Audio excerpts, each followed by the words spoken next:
الحمد لله رب العالمين والصلاة والسلام على أشرف الأنبياء والمرسلين نبينا محمد وعلى آله وصحبه أجمعين وبعد. ذكر العلامة عبد الله الغديان رحمه الله تعالى كلاما جميلا نفيسا في مسألة صلاح القلب وفساده.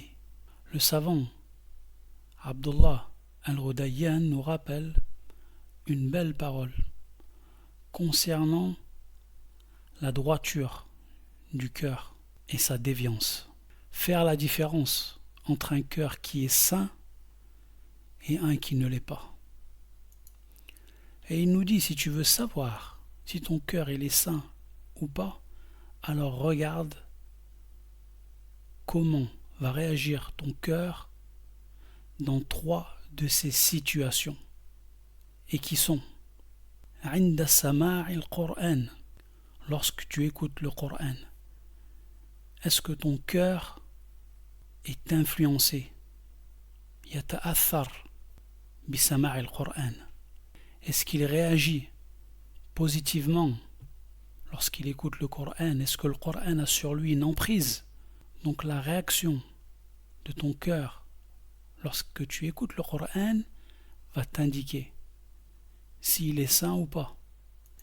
Si tu sens dans ton cœur al-khashya, la crainte, al-khawf d'Allah Azza wa Jal et de son châtiment, et si tu sens dans ton cœur l'espoir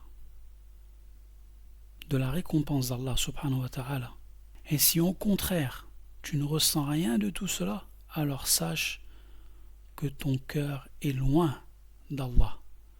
فَاعْلَمْ أَنَّ قَلْبَكَ بَعِيدٌ عَنِ اللَّهِ جَلَّ وَعَلَى. الموقف الثاني, la deuxième situation, الدعاء, l'invocation. Lorsque tu invoques, si tu sens que ton cœur réagit au moment où tu invoques Allah subhanahu wa ta'ala, que ton cœur ressent ces invocations au plus profond, qu'il y a en fait une harmonie entre ce que tu dis et ce que tu ressens dans ton cœur, alors si c'est le cas, sache que ton cœur est vivant.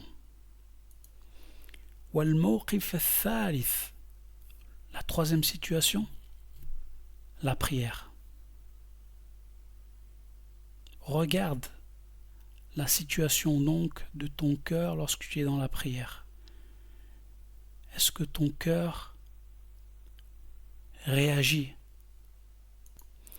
Est-ce que tu sens que ton cœur est concentré dans cette prière-là, que tu le ressens, que tu ressens cette prière avec ton cœur?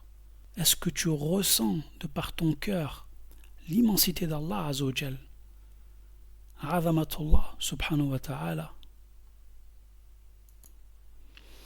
Alors sache que si ton cœur ne fait pas acte de présence durant ces 3 situations, alors ton cœur est mort.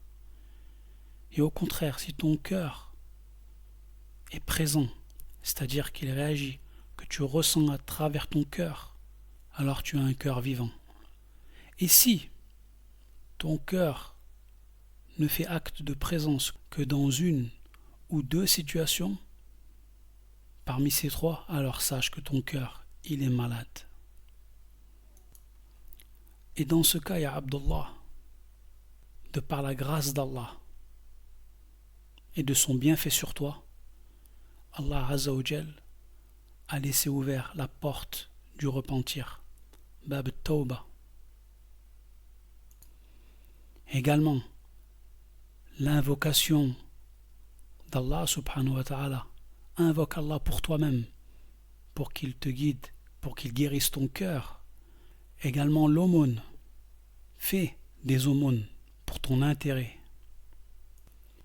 Écoute ce qui va être bénéfique, ce qui va te rappeler Allah subhanahu wa ta'ala, la science utile. Tout cela peut te permettre de refaire vivre ton cœur. Alors n'attends pas, ya Abdullah, n'attends pas que la mort arrive. Et tant que ton corps est vivant, que tu as tout ton esprit, que tu as encore de la foi, alors repens-toi vers Allah subhanahu wa ta'ala, reviens à lui. Fais des doigts pour améliorer ce qu'il y a dans ton cœur. Et ne désespère jamais de la miséricorde d'Allah subhanahu wa ta'ala.